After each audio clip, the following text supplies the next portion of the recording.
देखिए, India is a very smart player, ये आपको मानना पड़ेगा। और इंडियन गवर्नमेंट जो है वो कोई भी सियासी जमात आ जाए, वो सारी नेशनलिस्ट हैं और वंदे मातरम का जो फ़िलॉसफी है कि ये धरती हमारी माँ है, इसको कोई नहीं छीनती, सारे इसी पे काम करते हैं।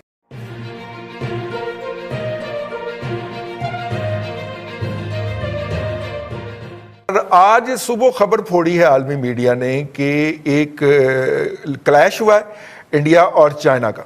और ये जो क्लैश है ये 1962 की वॉर से ज़्यादा कैजुअलिटीज़ हो गई हैं।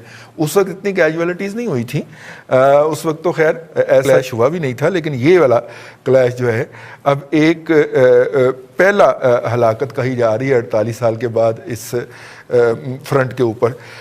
इसके ऊपर बात करेंगे। भट्टी साहब, इस्लामाबाद कैसे देख रहा है इसको? देखिए रिजवान साहब, ये जब मोदी की बात होती है और इस्टेब्लिशमेंट के अंदर और अजीत देवल से लेकर जो है वो विपिन रावत तक, तो हम थोड़े से जज्बाती हो जाते हैं। ये ऐसा नहीं है कि ये स्ट्रेटेजिक कोई इन्होंने डिसीजन ले लिया अचानक और ये वो। देखिए, ये पिछले साल यहाँ पे नादन इनका जो हेडक्वार्टर है उसके अंदर मीटिंग्स होती हैं जिसमें दो बड़ी इंटेलिजेंस एजेंसीज के जो है वो चीफ आते हैं। वहाँ पे जो है मंसूबा बनता है जहाँ से जो है वो चाइना और इवन के बाद पाकिस्तान के शुमाली इलाका जहाज के ऊपर अटैक का इन्होंने प्लान किया जो डाइवर्ट हो गया।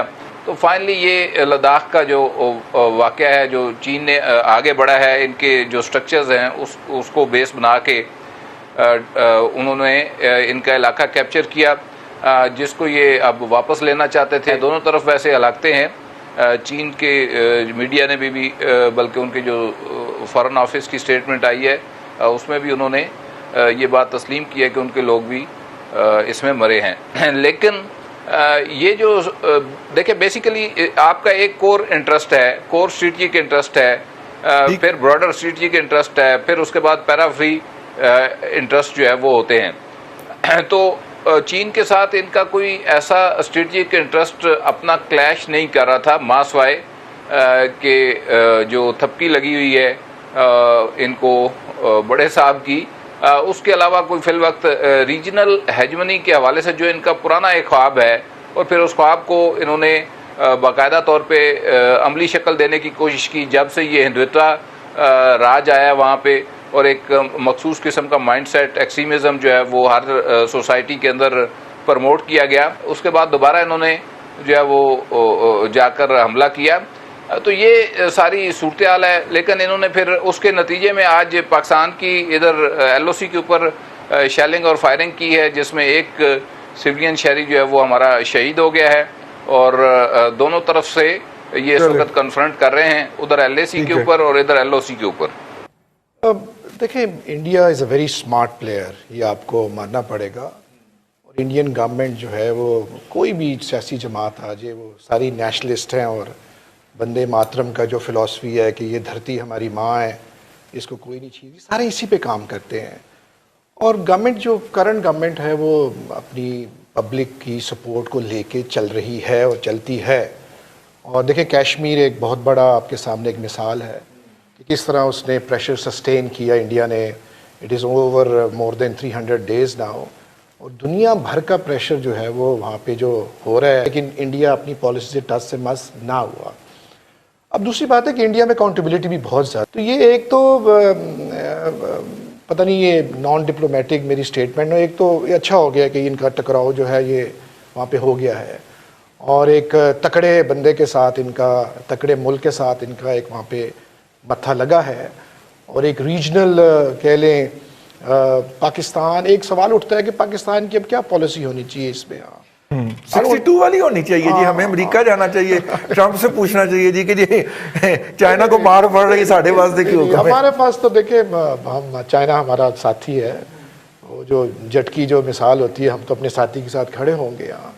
और इस सिचुएशन को अपॉर्चुनिटी भी हो सकती है इस सारे रीजन के लिए। अब देखना ये है कि इंटरनेशनल प्लेयर्स, इसमें अमेरिका बहादुर जो है वो किस तरह इसको प्ले करता है। और इंडिया की अपनी लॉबी बड़ी स्ट्रांग है ये आपको मानना पड़ेगा। उनकी लेकिन international bridge आप इस बात को तो नंबर दें, जैसे मैमल ने भी बात की है कि इंडिया के अंदर अगर प्रो वॉर्स एक लॉबी एग्जिस्ट करती है तो वहां पे एंटी वॉर लॉबी भी बहुत स्ट्रांग है। उनका मीडिया स्ट्रांग है और वहाँ पे बोलता है मीडिया।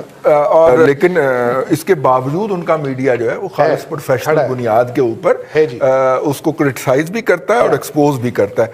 और वहां पे सिर्फ कोई सिंगल आउट नहीं हो सका, जैसे हमारे यहाँ डॉन को सिंगल आउट कर दिया गया है या जियो को सिंगल आउट कर दिया गया है, वहां पे ज्यादा मीडिया हाउसेस हैं जो उनके क्रिटिक्स भी हैं। आज की अगर आप चाइना की स्टेटमेंट देखें तो चाइना ये कह रहा है वो तो जो वैली है उसके बारे में भी ये कह रहा है कि उस पर हमारा सोवरेन राइट है। तो एक तो ये भी चीज़ है। दूसरा, अगर आपने एक स्टेटमेंट पढ़ी हो, उनके एडिटर इन चीफ है ग्लोबल टाइम्स के चाइनीज, उन्होंने कहा है कि मैं भारतीय साइड को ये बताना, और जो कि बड़े इन्फ्लुएंशियल है, जाहिर बात है, he is close to the Chinese government also. उन्होंने कहा है कि मैं भारतीय साइड को ये कहना चाहता हूँ कि आप मगरूर ना हो और चाइना ने जो रिस्ट्रेंट अभी तक शो किया है उसको हमारे आप वीकनेस ना समझें। और चाइना इंडिया के भारत के साथ जो है वो कोई क्लैश नहीं चाहता, लेकिन हमें डर है कि ऐसा कुछ हो जाएगा। तो ये भी एक बड़ी इंपॉर्टेंट चीज है। जहां तक आपने पाकिस्तान और वो सारी बात की, देखिए आज पाकिस्तान की आला फौजी क़यादत जो है वो एक इमरजेंसी मीटिंग उन्होंने की है इस पूरी सिचुएशन के ऊपर, और पाकिस्तान के जो है वो कश्मीर के बॉर्डर पे क्या हो रहा है और ये कि चाइना और भारत के बॉर्डर पे क्या हो रहा है। फिर जाहिर बात है कोई स्ट्रैटेजीज भी उसके बारे में बनाई होंगी कि इन केस खुदा न खास्ता कोई पाकिस्तान के साथ ना कोई भारत का क्लैश, या फिर जाहिर बात है जो भी सारी जियो स्ट्रेटेजिक पोजीशन है वो सारा कुछ उन्होंने, तो एक वो भी चीज होती है। फिर दूसरा ये है कि चाइना और भारत का तो वैसे भी एक पाकिस्तान और इंडिया से ज्यादा बड़ा क्लैश है एक्चुअली अगर देखा जाए। हालांकि उनकी ट्रेड है, ट्रेड जाहिर बात है उनकी बहुत ज्यादा है, और उसी की वजह से वो जंगों से और उस तरीके से अभी भी रिसेंट ईयर्स में बचे हैं। जहां तक ये मैं सिर्फ थोड़ा सा ये बताना चाहती हूँ कि देखिए इस बॉर्डर के ऊपर ना गोली नहीं चलाते, तो इसीलिए जो ये बड़ी ग्रूसम डेथ्स हुई हैं दोनों साइड्स की, ये रॉड्स या मुक्कों से या स्टोन से, बहुत ही कह रहे हैं कि खौफनाक और ग्रूसम किस्म की है। तो ये देखते हैं कि इसको भारत किस तरह से हैंडल करता है, क्योंकि ये बड़ा उनके लिए, मोदी सरकार के लिए बड़ा डिफिकल्ट टाइम होगा। ठीक है जी। तो दोस्तों आपने वीडियो देख ही लिया। वीडियो में किस तरीके से पाकिस्तानी भारत को क्रिटिसाइज कर रहे हैं। पाकिस्तानियों की बात का इतना दुख नहीं होता है जितना कि हमारे देश के ही लोग हमारे ही देश की टांग खींच रहे हो। जैसे ये युद्ध, ये जो स्थिति अभी जो बनी है कि बीजेपी वर्सेस चाइना की बनी है। अरे मूर्खों, देश दो देशों की लड़ाई है। क्यों इस समय तो सबको एक हो जाना चाहिए। नेशनल इंटरेस्ट से बढ़कर तो कोई चीज़ ही नहीं है। देश रहेगा तब तुम लोग रहोगे ना, तब राजनीति कर लेना भाइयों। क्यों ये देश को बदनाम कर रहे हो? कोई बीजेपी और चाइना की जंग नहीं हो रही है कि वो दोनों लड़ रहे हो। ये देश और दो देशों का है। वो हमारे देश की हमारे 3 किलोमीटर के अंदर तक आ चुका है, हमारे सैनिकों को शहीद कर चुका है।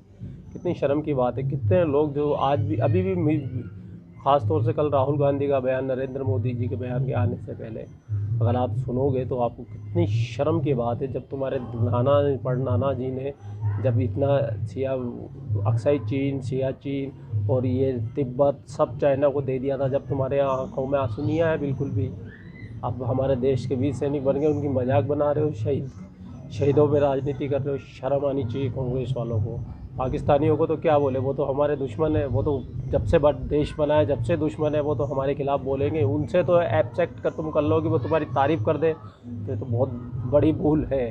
वो तो चाहते हैं कि भारत डूबे, किसी भी तरीके से बर्बाद हो। वो तो किसी काम में करते करते 1970 साल हो गए उनको, वो खुद नीचे चले गए, लेकिन वो भारत को तो कभी कर नहीं पाए। तो अब चाइना से उनको मिला है तो वो उनका हाल तो वो है बेगानी शादी में अब्दुल्ला दीवान। उनके हाथों में तो दोनों हाथों में लड्डू, उनके लिए तो खुशी खुशी है। चाइना उनका दोस्त है, भारत उनका जिगरी दुश्मन है। तो वो तो कभी आपकी तारीफ़ करेंगे। वो तो हमेशा झूठ बोलते हैं, प्रोपेगेंडा चलाते हैं आपकी। उनको तो बैठे बिठाए मसला ही मिल गया। वैसे भी पाकिस्तानी मीडिया के अंदर भारत के बिना तो कोई काम चलता नहीं है। वहाँ पे सारा दिन वो भारत के तोते रट्टे लगाए रखते हैं, क्योंकि सब मीडिया उनकी पाकिस्तान आर्मी का मीडिया पूरा है, कंट्रोल मीडिया है। पाकिस्तान आर्मी का प्रोपेगेंडा चलाते हैं, जो आर्मी का ऑर्डर होता है वो उसी को चलाते रहते हैं। तो दोस्तों मैं ऐसे रेगुलर वीडियो बनाता रहता हूँ पाक मीडिया के, इंडिया से इंटरेस्ट में जो जुड़े हुए होते हैं। अगर आपको वीडियो अच्छा लगा हो तो लाइक कर देना, चैनल अगर आपको सब्सक्राइब कर दीजिए ना, अच्छा लगा हो तो। और मैं ऐसे बकवास थोड़ी सी कर लेता हूँ कभी कभी वीडियो में, क्योंकि यूट्यूब की पॉलिसी है। वैसे तो कॉपीराइटेड वीडियो होते हैं सब, लेकिन फिर भी अगर थोड़ा सा खुद का अगर उसमें क्रिएटिविटी डाल दो या खुद का कुछ डाल दो तो वो फिर थोड़ा सा लीगली हो जाता है, लेकिन फिर भी रिस्क में होते हैं। इसलिए वीडियो दोस्तों कभी भी पाकिस्तानी मीडिया जो इंडियन अपलोडर है कभी भी डिसलाइक मत किया करो। आप डिसलाइक करते हो इससे पाकिस्तानी को कोई फ़र्क नहीं पड़ता है।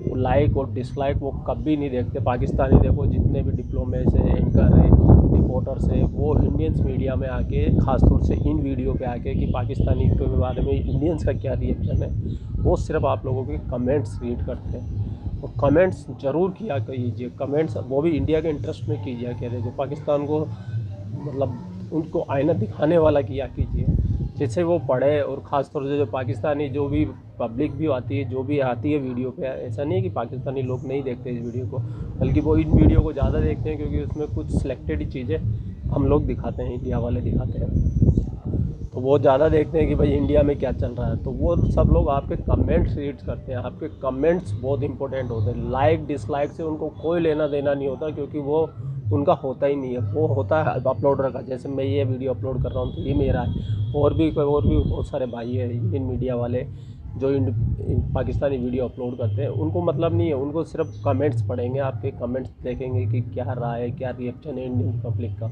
इसलिए स्पेशली कमेंट्स अच्छे से किया कीजिए। तो चलिए दोस्तों, आज के लिए इतना रखते हैं। बाय बाय, जय श्री राम।